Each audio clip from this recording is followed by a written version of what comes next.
Eu estava aqui a falar sobre a vida como um processo natural, aonde a sociedade ensina que deve ser vivida.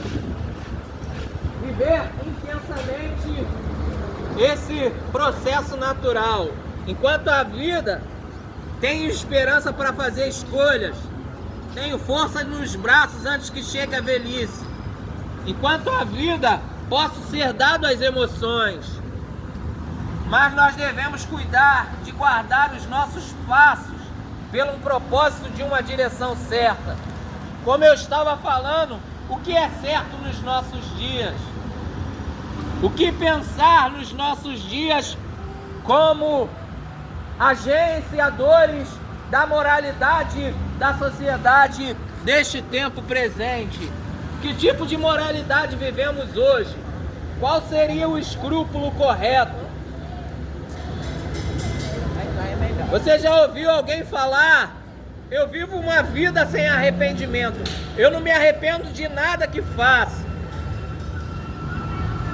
Sabe qual é o contrário disso? É que o ser humano, ele precisa viver uma vida para se arrepender de erros, porque ninguém é perfeito.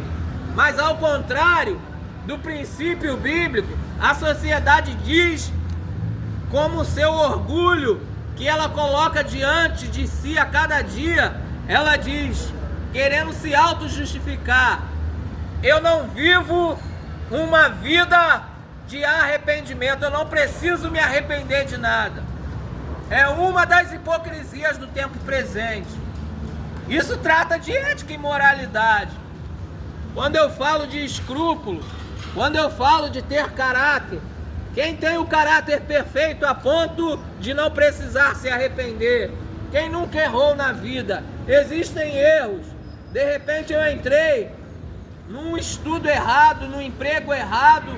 De repente eu errei, cometi algum acidente, me cansei mais por causa de um erro. Mas existe aquilo que atinge o espiritual. A Bíblia diz sobre o errar, o centro, o alvo, o objetivo da vontade de Deus, que a Bíblia classifica isso como a palavra pecado. É errar o alvo da vontade do Criador. Mas se Ele é o Criador, é um Espírito que tem moralidade. Moralidade única, está acima de tudo e de todos. Criou a todos, e dentro da moralidade dele tem o amor dele, por mim e por ti.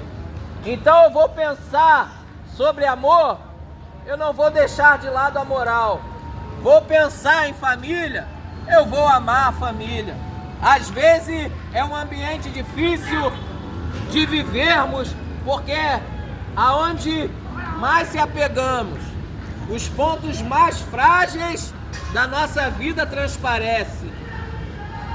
E vale a pena batalhar pelo familiar, mas às vezes é por meio de lágrimas. Mas vale a pena. Vale a pena lutar pelo próximo, mas às vezes, na maioria das vezes, pensamos mais em nós do que em um altruísmo. Então esse mundo, ele é cheio de imperfeições. Deixa eu falar algo aqui. Deixa eu colocar uma verdade aqui. A verdade é que o ser humano precisa ser reeducado por meio do Evangelho de Jesus Cristo. O ser humano precisa aprender o que é viver uma vida trazida pelo equilíbrio de Deus, da espiritualidade, na presença de Deus, na presença do Espírito Santo. O Espírito Santo nos dá domínio próprio. O Espírito Santo nos dá equilíbrio. O Espírito Santo nos dá sensatez.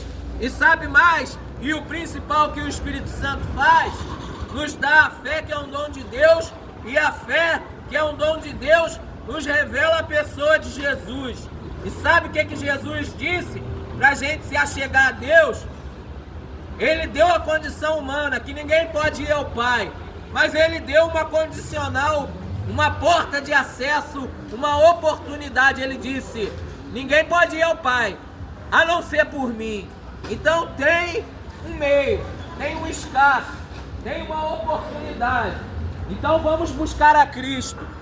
Vamos colocar o nosso viver diante da pessoa de Deus. Entender o plano de qualidade que Ele tem para o nosso viver eternamente.